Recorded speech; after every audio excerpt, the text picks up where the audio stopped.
But also there was a response in a way that inspired not just the entire nation, but also the entire world, by showing the typical Texas attitude of friend and neighbor helping neighbor, in fact, stranger helping stranger. We applaud and appreciate all the remarkable first responders who put their lives on the line and sometimes lost their lives because of their service. But we also applaud the everyday Texan who bailed out so many people from flooding waters, from flooded homes. Without all of our Houstonians and people across the Harris County region, we would have lost more lives. Now, there will still be time that we must devote to providing healing and hope for those who have been injured and those who have lost their lives and helping their families rebuild. But when it concerns rebuilding the state and rebuilding this community and this city, the process begins now in earnest. We know that in addition to all the homes that have been crushed, so many dreams that have been harmed, we know that there are so many needs by the city of Houston, by Harris County, by all of the surrounding counties, by the entire region from Corpus Christi all the way to Beaumont and to the border of Louisiana, where there is an urgent necessity for the state and federal government to work with local governments to begin the process of rebuilding roads, rebuilding bridges, rebuilding necessary infrastructure to get our communities back going again so we can once again ensure that Texas is at the very pinnacle of the United States economy. Knowing the tireless commitment that you all have already put in this effort, we will set a land speed record for putting this process on the pathway to getting it rebuilt. The purpose of our meeting today is to visit with all of the elected officials who are going to play a pivotal role in this process. It is absolutely essential that we focus on the architecture and the structure that we are going to lay out today that Commissioner Sharp is going to mention more about. The architecture is intended to achieve several things. One is to ensure that we are going to be able to rebuild the fastest way possible, the most efficient way. And the best way to do that is to establish effective lines of communication. As you might imagine, if everybody in this room were to call every other leader involved in this state about what needs to be done, there would be a communication breakdown that would destroy our ability to be effective. What we are going to not just outline, but provide you direct information on today is what the communication architecture is. If you look at this in terms of the way that a military operation conducts itself in a battle zone, they understand that if you don't have an effective line of communication, there is no way you're going to be able to accomplish your mission. Our mission is to rebuild Houston and Harris County and the entire Gulf Coast region quickly. If we are going to achieve that goal, we must have each of you perform certain functions that we will go over and then follow the direct line of communication so that we are going to be able to deliver what is necessary as swiftly as possible. Now, there are so many people involved in this process, but one who is going to play the most prominent role is a person that all of you all know. It's the person that I've chosen to lead the Governor's Commission to Rebuild Texas. When I created this commission, when I was thinking about what is going to be needed for us to be able to rebuild, I looked for different categories of what was necessary. We needed someone who understood the communities that were involved, and not just the communities, but had this intuitive feel for the people who live in these communities. And I found someone who was both a state representative and a state senator who represented geography ranging from Rockport all the way to Fort Bend County. I needed someone who had a grasp of the pivotal oil and gas sector of which Houston is the home. And it's going to be important that we work collaboratively with the oil and gas sector if we're going to be effectively built out from the challenge that we face. And we have a person who's a former railroad commissioner who did just that. And of course, the financing component of it and the marshaling of every resource from every state agency is going to be necessary. And as the former comptroller, there's no one who understands a grasp of the details of Texas and local budgetary issues, as well as there's no one who has studied state agencies and knows all the resources they have capable of helping us respond to this better than John Sharp. And the layer on top of that, the fact that he's the chancellor of a multi-billion-dollar per year enterprise of one of the most preeminent engineering universities in the world. And you're going to find out here soon the resources he's able to bring to bear. But listen, I know that this is a project that's going to require more than just one person to lead. And so what I also want to emphasize today is the entire team that we are able to bring to bear to make sure we're going to be able to do this both effectively and swiftly. Because of Chapter 418 of the Government Code, whenever there's a time of a disaster, it allows the governor to be able to co-opt any and all resources and personnel from any agency in the state of Texas. And that's exactly what I've done. Now, some of these resources and personnel will come from state agencies that are part of the executive branch that are represented by elected officials. They include the very robust legal team that we have at the Attorney General's office. They include the expertise on the finance side from the Comptroller's office. They include the expertise and personnel from the Land Commissioner's office, from the Ag Commissioner's office, as well as the oil and gas expertise from the Railroad Commission.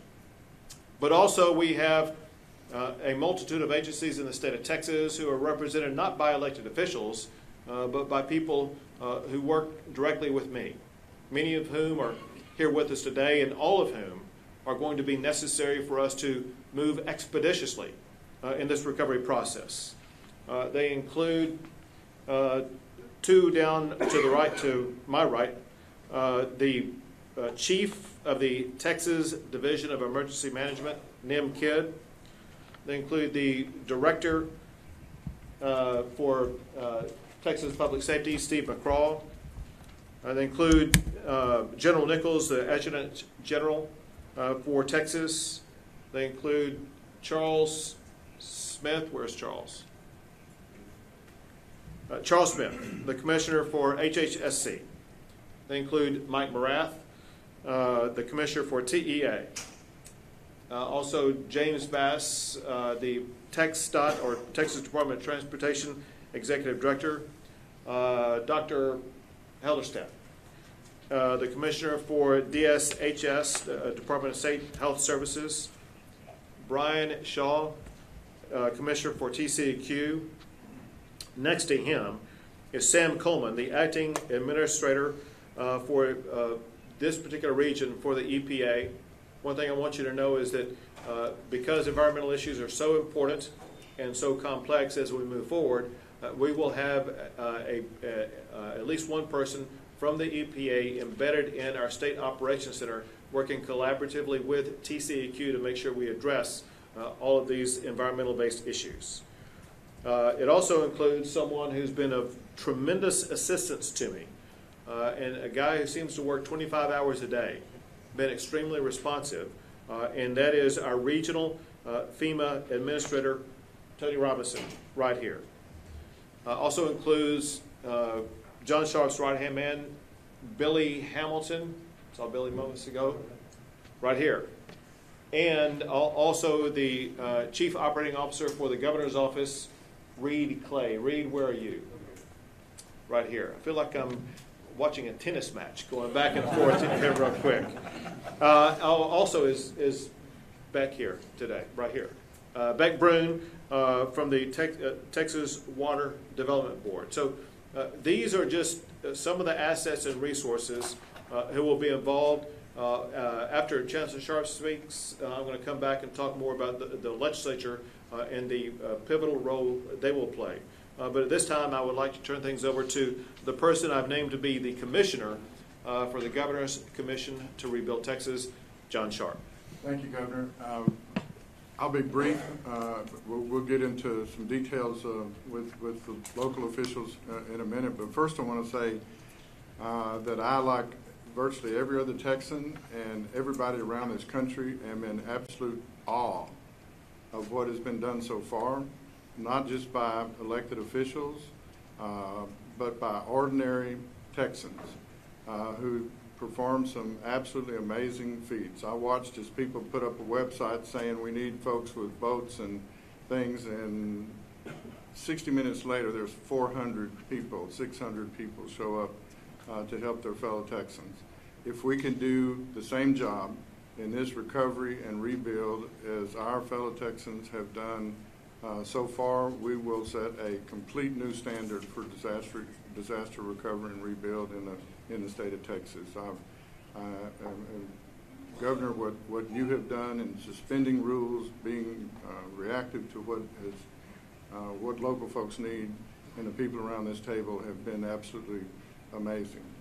We are very much aware that we are in the best disaster recovery center, emergency operations center that exists anywhere in the United States of America, probably outside of the Department of Defense. This building and what you have built here is the best in the country. What I am not going to be is a bureaucrat that gets in the way of Ed Emmett or Mayor Turner. I've known Ed since we were freshman House members together. He taught me everything I know. I taught him everything he knows. And if I could give a speech like Sylvester Turner, I'd have been governor a long time ago. You're giving your best shot. But what we're going to set up with these elected officials, as the governor said, the most important thing here at the beginning of this rebuild effort is communications. We want to make sure that every mayor, every school superintendent through them, every county judge, and particularly Ed and Sylvester, when they run into problems, we block and tackle for them. The governor has the ability, not only, as he said, of simply allowing me to pick anybody from any state agency to work for us, but he also has the ability to suspend any rule or regulation throughout the entire state of Texas, period. And so if these officials see those kinds of things that are slowing them down, he doesn't hesitate, as he has done yesterday in every single meeting we've been in, to wipe those things out of the path of elected officials and make sure that it happens. Our job is not to add a bureaucracy to what Ed and Sylvester and these other elected officials have to go through. Our job is to clear the path for them, to make sure that it's easy for them to be their advocate, and to make sure that they can continue to do the job that I know certainly in Ed's case that he's done many times before. He could write a book on how to do this stuff. And so, and one of the things that we will do for other counties is there will be things happen because of the expertise in Harris County that Harris County will ask for that maybe in Aransas County or Victoria County they won't know to ask for. And through that communications, we're going to take that back to those other counties and make sure everybody shares in this throughout the whole disaster recovery zone. And so it's a deep honor, Governor, to be able to work with you, but especially to work with these folks. And when this introductory part is over with, we're going to talk about the lines of communications, how we're establishing them with local elected officials, and make sure that we are their ally and not their impediment. The people around this room are the best in the business in the nation. And we intend to utilize that to make sure that all Texans that were affected by this have a lot less trouble than anybody's ever had in the past. Thank you. Very good. Thank you, Commissioner. And at this time, we need to move to the working part of this meeting, and we need to do so very quickly because we have a lot of ground to cover, and I have to get over to Victoria for a similar meeting. So with all due respect to these people running these cameras, we need to ask you to leave very swiftly.